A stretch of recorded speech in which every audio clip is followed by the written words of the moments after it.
Baik, kita mulai saja ya.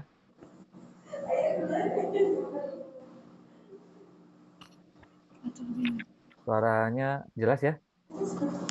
Jelas, Bapak. Baik.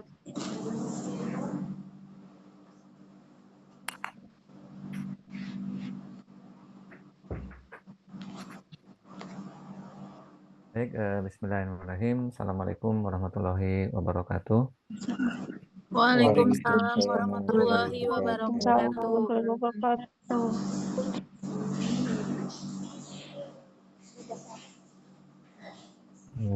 Baik, alhamdulillah. Kita bersyukur pada Allah Subhanahu wa taala pada siang hari ini kita masih diberikan sehat sehingga kita bisa melaksanakan berbagai aktivitas dalam suasana Ramadan, ibadah puasa. Kemudian kita bisa melaksanakan perkuliahan untuk yang pertama berarti ya, untuk mata kuliah biostatistik. Nah, insya Allah untuk pertemuan pertama ini kita lakukan secara online, dan kedepannya insya Allah kita akan laksanakan secara offline ya. Dan saya bersama tim dengan Pak Cecep, kemudian Pak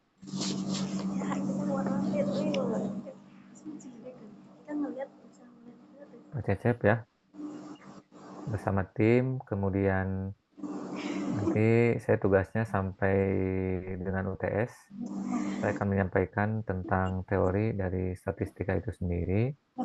Kemudian nanti setelah UTS nanti dilanjut oleh Pak Cecep ya, dan serta tim. Nah, itu lebih ke praktikum untuk pengolahan datanya. Nah, itu untuk pertemuan pertama kita pada kesempatan siang hari ini, kita akan membahas tentang apa itu biostatistik, dasar-dasarnya ya.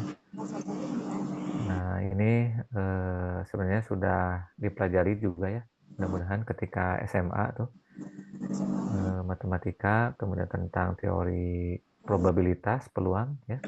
Sudah belajar kan ya tentang statistik?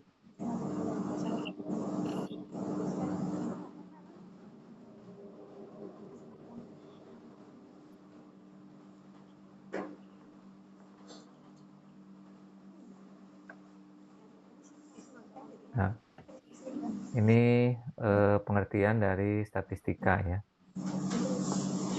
Ya, secara bahasa statistika itu berarti ilmu ya. Kemudian statistiknya sendiri itu adalah data ya. Jadi kalau digabung ya secara istilah, jadi statistika itu sekumpulan konsep dan metode ya, yang digunakan untuk mengumpulkan dan menginterpretasi data tentang bidang kegiatan tertentu ya. Kemudian kita mengambil kesimpulan dalam situasi ketidakpastian dan penuh dengan variasi. Itu jadi secara konsep ya, jadi statistika itu metode yang digunakan untuk mengumpulkan ya. Diawali dari pengumpulan data kalian ya. Baik itu data kesehatan, data tentang keperawatan ya, data pasien, kemudian data penyakit dan sebagainya. Apapun itu data ya. Nah, ketika diawali dari pengumpulan data, kemudian kita dari data yang terkumpul itu kita lakukan interpretasi, kita baca, kita teliti, kita analisis. Nah, setelah itu bisa kita mengambil kesimpulan ya dalam situasi ketidakpastian ya. Jadi karena memang fenomena alam ini penuh dengan ketidakpastian ya, dan penuh dengan variasi. Satu-satunya yang pasti itu adalah ya ketidakpastian itu sendiri. Nah, jadi dengan kita mempelajari statistik, ya kita ingin mengambil kesimpulan atau mengambil pelajaran terhadap fenomena alam yang penuh dengan ketidakpastian. Ya. Jadi contoh sederhananya ketika dalam bidang kesehatan, ya pengobatan, ya keperawatan, ketika kita memberikan terapis, ya medis kepada seorang pasien, itu kan ketika kita melakukan perawatan terapis, kan ada beberapa kemungkinan ya. Pasien itu bisa sembuh, ya. Ada 3 kemungkinan pasien itu bisa, yang pertama bisa sembuh, kemudian peluang yang kedua, pasien itu kondisinya akan stagnan, tidak ada perubahan. Kemudian peluang yang ketiga malah lebih buruk, ya. Jadi kondisi kesehatannya lebih memburuk, bahkan bisa menimbulkan kematian. Itu kan tidak pasti ya ketika kita melakukan terapis atau pengobatan. Kemudian dalam bidang yang lain juga, misalnya sekarang dalam iklim, cuaca ya. Kalau dulu itu bulan Maret itu kan masuk ke musim kemarau ya, lodo ya, Maret ya. Orang tua dulu kita bilangnya patokannya ada Maret, berarti harusnya sudah selesai itu musim hujannya. Jadi sekarang kita masuk mulai musim kemarau. Kemudian kalau bulannya diakhiri dengan ber ya berarti September. Nah itu September itu mulai musim hujan. September, Oktober, November. Namun sekarang kan sudah berbeda ya. Iklim atau cuaca sudah berbeda dan bergeser ya. Bulan Maret, bulan April malah masih musim hujan seperti itu. Nah itu dari ketidakpastian ya, fenomena alam ya, dari data-data statistik iklim, kemudian angka kesembuhan, angka kesakitan. Nah itu kita bisa mengambil kesimpulan ya. Nah kesimpulan itu ini yang bisa menjadi dasar atau evidence base ya, berdasarkan data ketika kita akan melakukan suatu kegiatan, program kesehatan atau kebijakan kesehatan. Nah, kemudian ilmu statistik itu digunakan dalam ilmu menyangkut kehidupan ya, atau life science dan health science.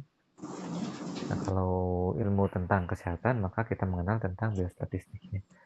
Jadi biostatistika ini ilmu statistika yang digunakan dalam ilmu menyangkut tentang kesehatan ya. Masuk ke bidang kedokteran, bidang keperawatan dan lain-lain. Nah, pembagian secara garis besar statistik itu ada 2 macam, ada statistik deskriptif dan statistik inference. Nah, statistik deskriptif itu kegiatan mulai dari pengumpulan data sampai dengan mendapatkan informasi dengan melakukan penyajian data. Ya. Nah, penyajian data baik dalam bentuk jurnal, kemudian buletin, makalah, ya. Kemudian data-data disajikan dalam bentuk grafik, tabel, dan sebagainya. Nah, itu statistik deskriptif, jadi hanya sampai dengan penyajian data. Ini contoh kegiatan pengumpulan datanya seperti ada SDKI, ya, survei, demografi kependudukan Indonesia. Ya. Kemudian ada Riskesdas, ya, riset kesehatan dasar, yang dilaksanakan secara rutin, yang 4 tahun sekali biasanya. Ya. Kalau sekarang diganti menjadi SKI, ya, survei kesehatan Indonesia. Kemudian ada Susenas, ya, misalnya ya, survei ekonomi nasional ya. Itu kegiatan pengumpulan data sampai dengan penyajian data. Itu kita sebut dengan statistik deskriptif. Ya. Kemudian lebih advance lagi, lebih berkembang lagi, dan lebih intens lagi, ada yang dikenal dengan statistik inference. Statistik inference ini metode untuk mengeneralisasi nilai dari sampel yang kita kumpulkan menjadi nilai populasi. Jadi kan metode pengumpulan data itu ada yang disebut dengan survei. Kalau survei berarti pengambilan sampel. kemudian ada yang disebut dengan sensus. Nah, kalau sensus berarti sensus itu berarti total populasi kita lakukan pengumpulan data, kita lakukan pengukuran data. Ya. Nah, dengan statistik inferensial, nah, dari sampel yang kita peroleh tadi, misalnya dengan metode survei, ya, nah, dari sampel yang kita peroleh bisa kita generalisasikan, ya, jadi bisa kita anggap sebagai nilai dari populasi. Nah, itu dengan menggunakan teknik-teknik statistik inferensial. Nah, kita akan mempelajari dua-duanya, ya, statistik deskriptif juga statistik inferensial. Nah, tadi sempat disinggung tentang populasi dan sampel, ya. Di populasi itu keseluruhan dari unit di dalam pengamatan. Nah, berbeda dengan sampel, kalau sampel itu bagian atau sebagian yang nilai atau karakteristiknya kita ukur, ya, untuk menduga karakteristik.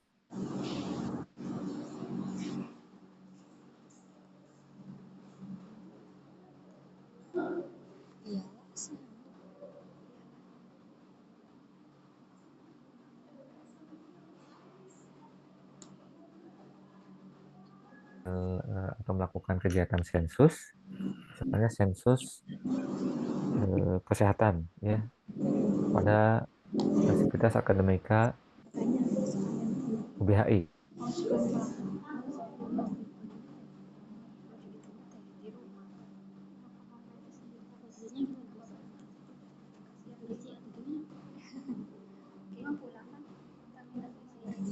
Oke. Misalnya kalian ingin melakukan survei tentang CKG, ya, cek kesehatan gratis, program pemerintah, ya, cek kesehatan kepada beberapa Sivitas Akademika UBHI. Berarti kan kalian melakukan pengambilan sampel, tidak melakukan sensus. Nah, itu kalau pengambilan sampel berarti bagian dari populasi. Misalnya dari populasi keseluruhan, mulai dari mahasiswa, kemudian tenaga pendidik, dosen, kemudian pegawai, itu total ada 2.000 misalnya. Nah, dari 2.000 itu diambil saja sampelnya, ya, untuk menduga karakteristik populasi, ya, jadi yang menjadi populasinya adalah Sivitas Akademika UBHI, kemudian yang menjadi sampelnya adalah misalnya kalian melakukan pengambilan sampel sebanyak 100 orang, ya, mulai dari mahasiswa, perwakilan mahasiswa, kemudian dosen dan pegawainya. Itu jadi konsep tentang populasi dan sampel, ya, bisa membedakannya antara populasi dan sampel. Nah, ini tahapan kegiatan statistik secara garis besarnya ada 4 tahapan, mulai dari pengumpulan data, yang diawali dari pengumpulan data. Kalian pengumpulan datanya apakah tadi melalui survei atau sensus. Kemudian setelah data terkumpul, kalian sajikan data, ya, baik dalam bentuk grafik, tabel maupun narasi atau teks. Kemudian pengolahan data. Ini data yang telah kalian peroleh, kalian olah, ya. Kemudian setelah pengolahan data, kita lakukan analisis, sehingga kita bisa memberikan interpretasi data. Kita bisa menyimpulkan dari data yang terkumpul, ya, apakah ada tren peningkatan, tren penurunan, apakah kita pun bisa memprediksi, ya, prediksi peluang kedepannya akan seperti apa. Itu tahapan kegiatan statistik. Ya, dari beberapa slide ini barangkali ada yang ditanyakan atau yang didiskusikan. Silakan. Tapi biasanya sertifikat online, sertifikat online tidak terusah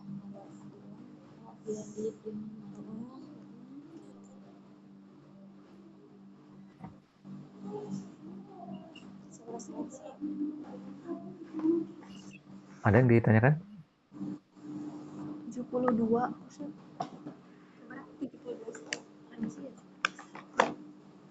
Belum mulai itu harus ditanyakan. Banyak yang dimulai aja.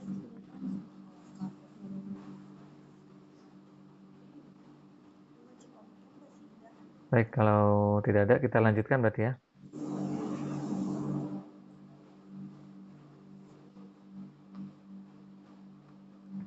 kemudian selanjutnya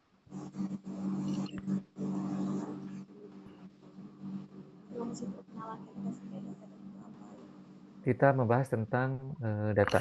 Soal saya jelas ya? Jelas, Pak. Nah, tentang data itu bentuk jamak dari datum. Nah, jadi bentuk tunggalnya itu datum dan bentuk jamaknya adalah data. Jadi himpunan angka ya, angka-angka, kemudian nilai dari unit sampel, hasil dari pengamatan atau pengukuran. Jadi awali dari pengamatan dan pengukuran, ya, maka kita bisa memperoleh data. Contohnya data tekanan darah. Ya. Berarti kan kalian melakukan pengukuran tekanan darah ya. Nah, data tinggi badan, berat badan, kemudian data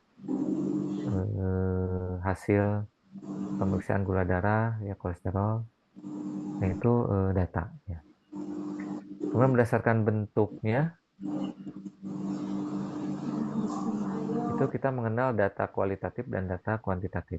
Jadi kalau data kualitatif, ya data dalam bentuk kualitatif, ya kualitas. Ya misalnya kurang, cukup, sedang, baik. Nah itu data kualitatif. Kalau ada data kuantitatif, ya data dalam bentuk kuantitas, jumlah atau angka. Kemudian berdasarkan bilangan, ada yang disebut dengan data diskrit dan data kontinu. Ya. Data diskrit, ya bilangannya bahkan bilangan bulat. Ya. Jadi tidak ada data atau angka desimal atau pecahan. Itu disebut data diskrit. Nah, kemudian data kontinu, data dengan bilangan desimal ya, atau pecahan bisa ya. Nah, contoh data diskrit, misalnya data jumlah penduduk ya. Kalau jumlah penduduk itu ya berarti bilangnya bilangan bulat ya. Tidak mungkin misalnya jumlah penduduknya atau jumlah mahasiswa kelas A 30,5. Tidak mungkin ya. Jadi bilangannya pasti akan bilangan bulat. Kemudian kalau data kontinu, ya data kontinu, ya bilangannya bilangan desimal, bilangan pecahan. Contohnya tinggi badan, berat badan, ya data itu data kontinu ya. Kemudian suhu, temperatur, nah itu data kontinu. Jadi bilangannya bilangan memungkinkan bilangan desimal ya atau pecahan. Contohnya tinggi badan ya berarti 165,5 cm. Kemudian berat badan 60,5 itu data kontinu ya. Kemudian selanjutnya berdasarkan sumber datanya, nah, nanti kalian peroleh data itu dari bisa disebut dengan data primer atau data sekunder. Kalau data primer ya data berdasarkan sumbernya itu berdasarkan dari pengukuran atau pengamatan secara langsung dari peneliti. Nah, itu disebut dengan data primer. Kemudian kalau data sekunder, ya itu data berdasarkan laporan yang sudah ada, ya. Laporan atau jurnal atau penelitian yang sudah ada, ya. Nah, itu kita sebut dengan data sekunder. Nah, contohnya apa? Ya, misalnya kalian mengambil data dari laporan tahunan atau dari jurnal atau dari SKI ya, Survei Kesehatan Indonesia tahun 2023 ya yang terakhir kemarin. Nah, itu maka kita sebut dengan data sekunder, sumbernya data sekunder. Kalau kalian melakukan penelitian atau pengukuran pengamatan secara langsung maka disebut dengan data primer. Contoh kalian melakukan pengambilan data angka kesembuhan penyakit tertentu di suatu klinik atau suatu rumah sakit, suatu pasien case. Itu maka kita sebut sumber datanya data primer. Kemudian tadi data kita peroleh dari pengukuran ya. Jadi pengukuran ini merupakan bagian awal dari kegiatan statistik ya. Bagian awal dari kegiatan statistik ya. Yang dari pengukuran ya. Kemudian pengukuran ini proses mengidentifikasi besar kecilnya suatu fenomena ya. Jadi tadi kan penuh dengan ketidakpastian, ya. Fenomena alam itu bisa besar, bisa kecil, ya. Jadi kita identifikasi. Kemudian dilakukan dengan cara menjumlah atau mengcounting, ya, menghitung, menjumlah, atau dengan cara mengukur langsung, measuring, ya. Misalnya mengukur tinggi badan, berat badan, ya. Itu dengan cara measuring, ya, pengukuran secara langsung, tekanan darah, ya. Sudah bisa kan mengukur tekanan darah? Sistolik, diastol? Sudah, Pak. Ya. Kemudian IMT apa tuh? Indeks massa tubuh, Pak. Ya, indeks massa tubuh, ya, atau BMI, body mass index. Nah, itu datanya dengan cara mengukur atau menjumlah. Nah, kalau IMT dilakukan dengan cara counting, ya, menjumlah, ya. Ukur. Kan ada rumusnya kan? Gimana rumusnya IMT? Ada yang tahu?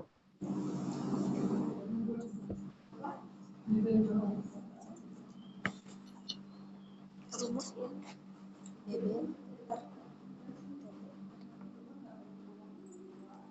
BB IMT berat badan dibagi, Tinggi badan dikali ya, tinggi 2. badan, ya, dikuadratkan, ya. Ya. Ya, tinggi badannya dalam satuan meter, kemudian berat badannya dalam satuan kilogram. Itu kita bisa memperoleh indeks massa tubuh. Nah, ini untuk menghitung atau mengkategorikan apakah seseorang itu masuk dalam kategori underweight atau berat badan kurang, kemudian normal, kemudian overweight atau berat badan berlebih. Lalu kategori yang keempat ada yang disebut dengan obes, ya, obesitas, kegemukan. Itu bisa kalian hitung sendiri tuh. Jadi kalian ukur tinggi badannya berapa, berat badan berapa, apakah masuk ke kategori normal, sehat, ya, atau masuk ke kategori berat badan berlebih atau berat badan kurang. Kemudian ada yang disebut dengan lila. Lila itu apa? Lingkar lengan atas. Ya, lingkar lengan atas, ya. Kita bisa mengukur lingkar lengan atas, ya. Nah, ini untuk salah satunya untuk mengecek kondisi barangkali ada ibu hamil yang kek, ya, kurang energi kronis. Nah, itu indikatornya dilihat dari lingkar lengannya. Kalau lingkar lengannya kecil atau kurang dari normal, itu bisa dikategorikan sebagai kurang energi kronis. Kemudian mengukur atau menghitung nadi itu kan bisa dihitung, ya. Nadi, kemudian denyut nadi dan nafas, ya, dalam 1 menit itu ada berapa. Itu kita bisa menghitung juga heart rate, ya, untuk para olahragawan atau atlet itu, atau ketika kita melakukan olahraga itu jangan sampai heart rate-nya berlebih, gitu, karena itu cukup berbahaya, ya. Bisa mengakibatkan gagal jantung dan sebagainya. Nah, itu pengukuran. Kalau dalam keperawatan kan ketika pasien atau calon pasien itu masuk ke klinik atau ke pasienkes, itu ini biasanya data ini yang pertama diukur atau kita peroleh, mulai dari tinggi badan, berat badan, tekanan darah, ya, nadi, nafas, ya, seperti itu. Udah bisa ya mengukur ini semua kan? Nah, kemudian statistik. Ketika kita berbicara tentang statistik, maka kita juga berbicara tentang variabel. Jadi suatu sifat yang akan kita ukur atau kita amati, kemudian nilainya bervariasi antara objek pengamatan. Makanya disebut dengan variabel. Vary dari kata vary, kemudian able. Jadi yang memang sesuatu yang nilainya itu akan bervariasi, ya. Maka kita sebut variabel. Kalau nilainya konstan, tetap apa sebutnya?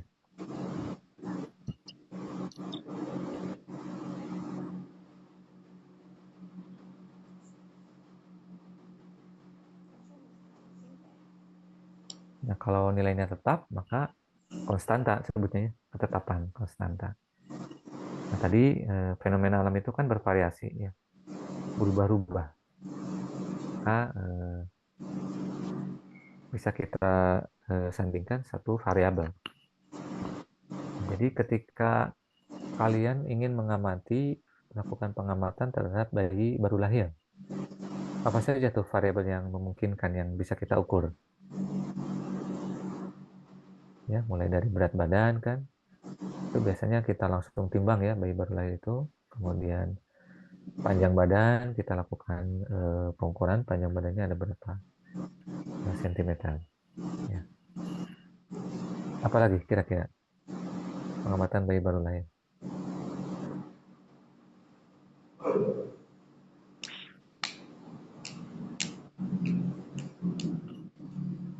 Halo?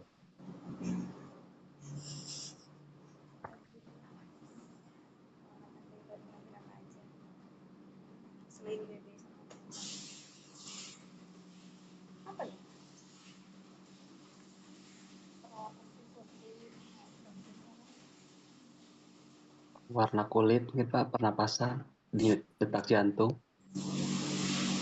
Ya, detak jantung, kemudian apa nih? Lingkar kepala juga kan biasanya diukur ya. Lingkar kepala,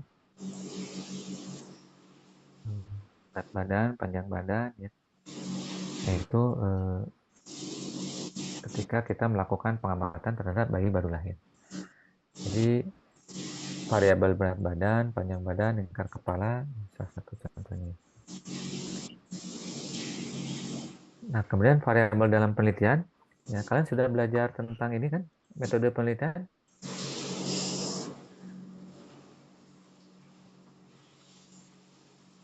Sedang belajar, Pak. Ada mata kuliahnya? Baru ada mata kuliahnya. Nah, dalam melakukan penelitian, kita akan mengenal tentang beberapa jenis variabel ya. Ada yang disebut dengan variabel bebas, ya, atau variabel independen. Ya, bebas berarti independen, ya berarti dia tidak terpengaruh oleh yang lain, tapi justru dia bisa mempengaruhi yang lain. Jadi kalau seseorang yang disebut independen itu ya, tapi dia tidak terpengaruh oleh lingkungan sekitar, oleh orang lain. Sebaliknya dia malah bisa mempengaruhi orang lain. Itu orang yang disebut dengan orang independen. Nah, ada variabel bebas atau independen itu ya, jadi variabel yang nilainya justru bisa mempengaruhi variabel lain. Kira-kira apa contohnya?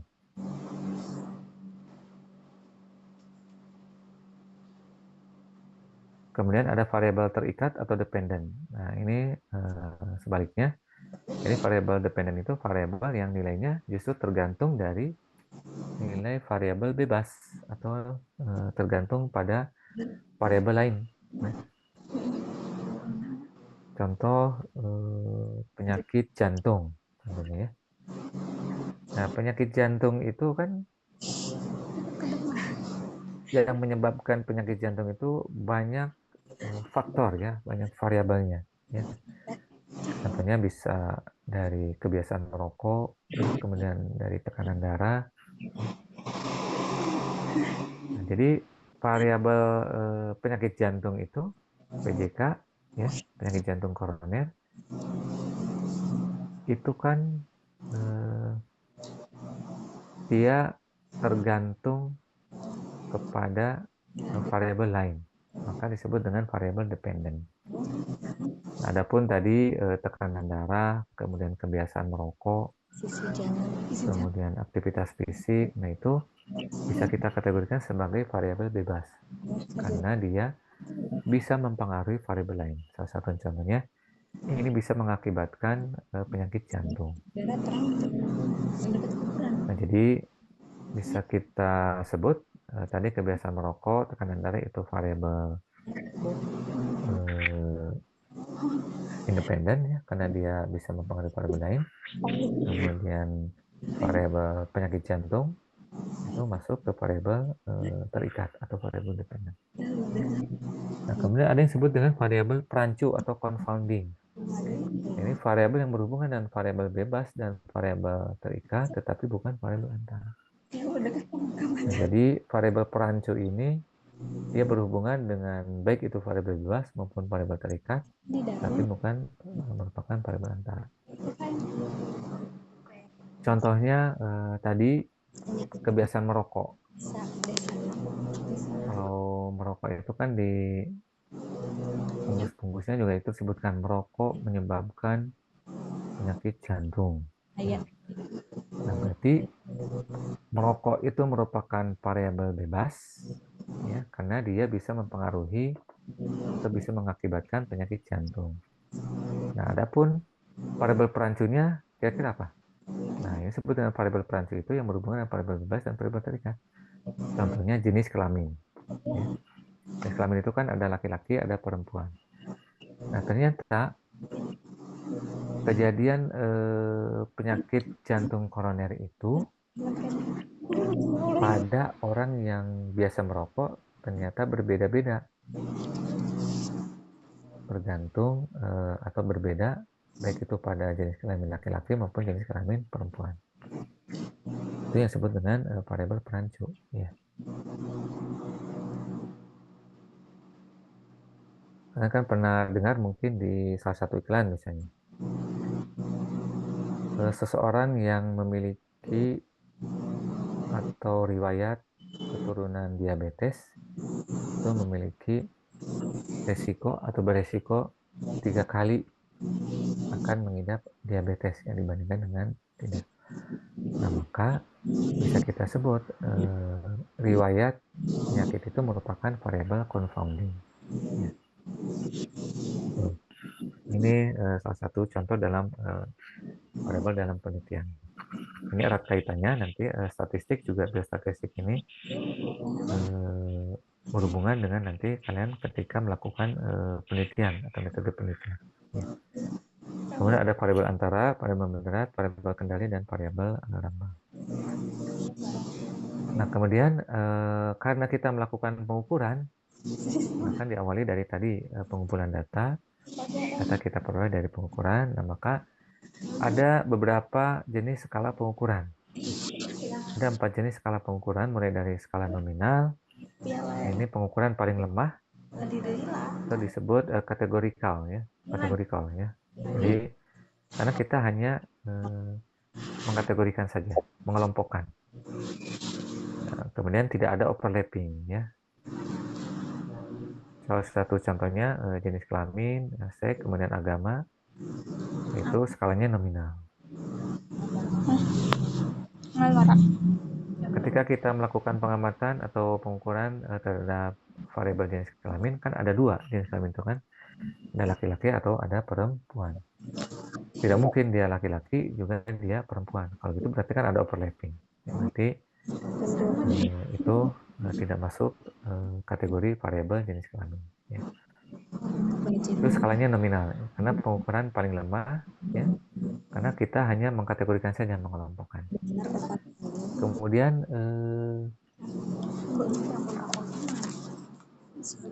meningkat kepada skala yang kedua, yaitu skala ordinal. Nah, kalau skala ordinal ini antar kelompok itu ada hubungan atau ada ranking. Disebut dengan ordo. Kita ingat yang ordo itu berarti kan ada tingkatan ya, ranking.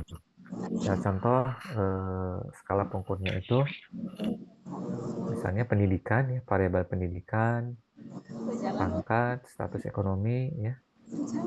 Nah, kalau kita mengukur tingkat pendidikan kan ada pendidikan rendah atau dasar ya, pendidikan dasar itu SD SMP, pendidikan menengah itu SMA, kemudian pendidikan tinggi. Pendidikan tinggi itu juga kan dikategorikan ada D1, diploma 1, diploma 3, kemudian S1, S2, S3. Itu jadi ada hubungan, ada tingkatannya. Itu skala pengukuran ordinal. Kemudian pangkat, ya, pangkat terendah misalnya dari bintara, tamtama, bintara, perwira, dan perguruan tinggi. Itu kan berarti ada tingkatan, ada hubungan. Nah, itu skala ordinal. Kemudian ada disebut dengan skala interval. Nah, skala interval ini, kalau interval itu kan jarak. Ya, jadi dapat ditentukan jarak dari urutan kelompok. Nah, karena ada jarak interval urutan kelompok, maka tidak ada titik nol mutlak. Ya. Ini contohnya skala pengukuran interval ini, contoh variabelnya variabel waktu, suhu, ya, atau temperatur. Nah, kalau disebut waktu 00.00, berarti bukan berarti tidak ada waktunya, ya, tapi itu menunjukkan waktu 00 atau 24:00, ya. Kemudian suhu, temperatur, suhu juga kalau disebut dengan suhu 0 derajat, bukan berarti tidak ada nolnya, ya, tidak ada suhunya, tapi memang suhunya, temperaturnya 0 derajat Celcius. Kemudian ada negatif, ada suhu positif, seperti itu. Waktu juga kan, kalau waktu tahun itu ada, misalnya ada sebelum Masehi, ada Masehi, ya. Itu contoh skala pengukuran interval. Kemudian yang keempat ada skala pengukuran rasio. Ini rasio ini skala pengukuran yang paling tinggi karena masing-masing objek dapat dibandingkan. Sesuai dengan namanya rasio. Rasio itu kan perbandingan, ya. Jadi kita bisa membandingkan, kemudian ada kita mempunyai titik nol mutlak. Ya. Contohnya ya umur. Ya. Kalau sebut umur 0 tahun, ya berarti umur balita belum lahir, ya. Mulai dari 0 tahun sampai dengan 1 tahun misalnya. Itu umurnya, usianya, ya kita tentukan dalam satuan bulan atau tahun. Kemudian berat badan, tinggi badan, nah itu skala rasio. Nah ini baik, sampai sini terlebih dahulu ya untuk pengantar tentang biostatistik. Jadi kita sudah sampai dengan skala pengukuran. Nah, skala pengukuran ini saya harapkan kalian sudah bisa memahami tentang skala pengukuran ini, juga bisa membedakan mana variabel yang skala pengukuran yang nominal, ordinal, interval maupun rasio. Karena ini akan digunakan ketika nanti kalian melakukan penelitian, ya. Baik, sampai sini ada yang didiskusikan atau ada yang mau ditanyakan? Silakan.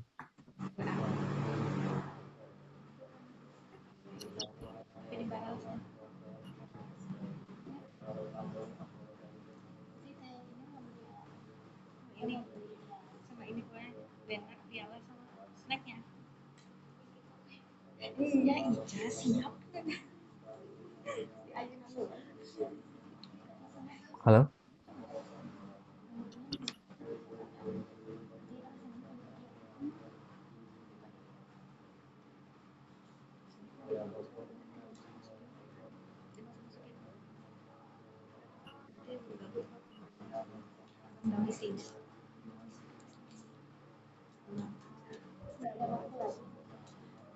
Ada yang mau didiskusikan, ditanyakan?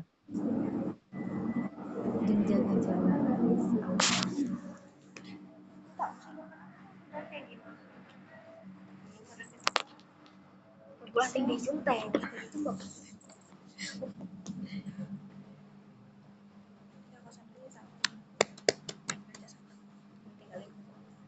Isma yang kayak barusan bolong.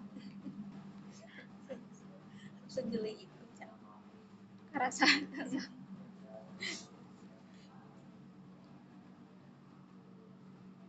Ikan nasi.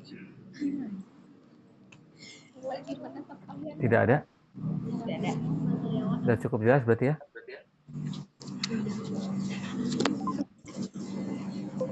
Cukup jelas, Pak.